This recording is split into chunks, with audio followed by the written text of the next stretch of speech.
So next we want to talk about protecting your time, energy, and space. Remember we were having this conversation about making sure that we choose not to discuss our healing process with anybody who does not support us. And I don't mean that in a way where like, if you can't support me and the way that I need, no, no, no, no, no. Because sometimes when we are hurt, we think we're healing, but what we're really doing is hindering ourselves from finding those safe spaces, and we are wasting our own time. And you can waste your own time on your pretend healing journey when you aren't open and transparent with yourself, when you don't have good communication with yourself, when you haven't changed the algorithm that you are feeding yourself, right? So I want us to really think about what it looks like to preserve things that are truly supporting our healing journey, what it looks like to protect ourselves from unnecessary stress and emotional exhaustion.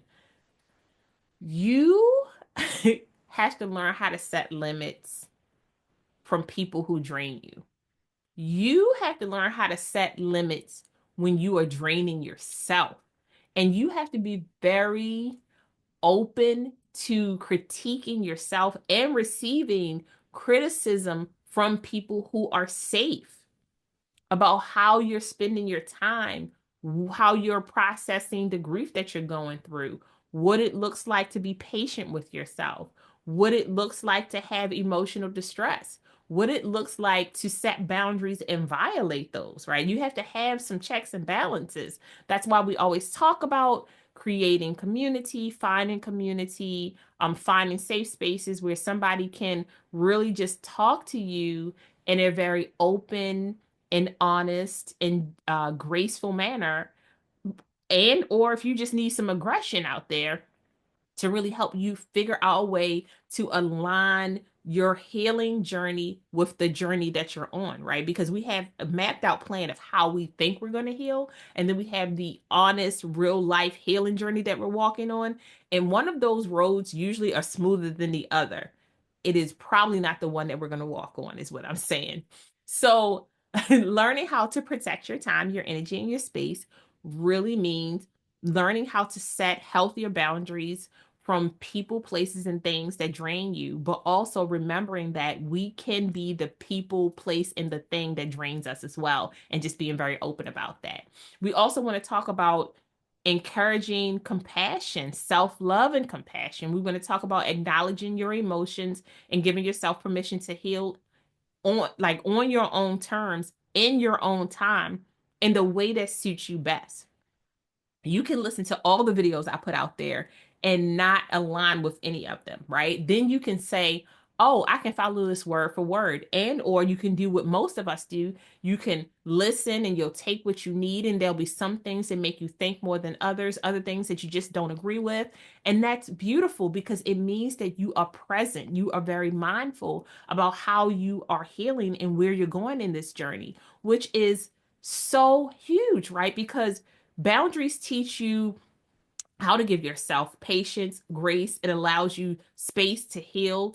It allows you to heal at your own pace rather than forcing yourself to have these unrealistic um expectations of what healing looks like, right? Like everybody who heals doesn't get a house, a car, and a new spouse. Like everybody who heals doesn't have their shit together. Everybody who heals doesn't cry forever. Some people heal kind of quickly. Some people just get over things easier than others. Some people never fully heal because whatever happened to them, it triggers something in them that really broke a very deep molecular spiritual structure that is very hard to put back together. And that happens. We have to be very honest about that. We just have to learn that self-compassion sometimes mean that we have to forgive ourselves and not forget everything, but we have to forgive ourselves and acknowledge that when we heal and how we heal has no real path. We are just on this journey together. And that's why I talk about having safe spaces and creating these environments that allow you to find joy in the midst of the storm.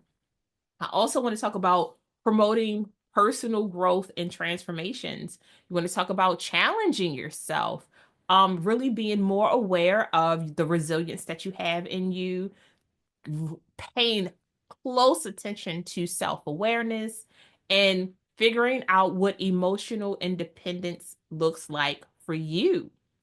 You also want to hold space for the strength that you have, the confidence that you're building, the self-respect that you are showing to yourself, and the boundaries that you're setting so that other people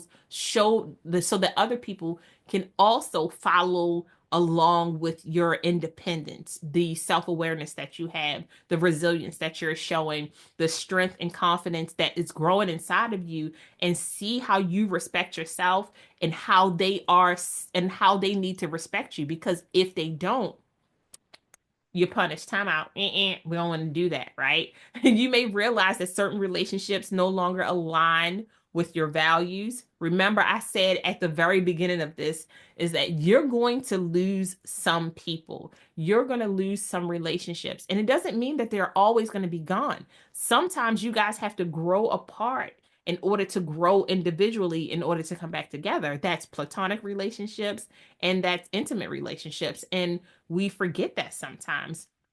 And we want to make sure that we are still creating spaces for healthy connections. That's why that growing apart to come back together at different times in our lives. Sometimes you'll have people there for a season. Sometimes you'll have people there for a reason. Sometimes you'll have people there for a moment. Sometimes you'll have people there for a lifetime. And all of those relationships teach us so much about ourselves. So I hope you guys are good. I'll talk to you guys soon. Bye.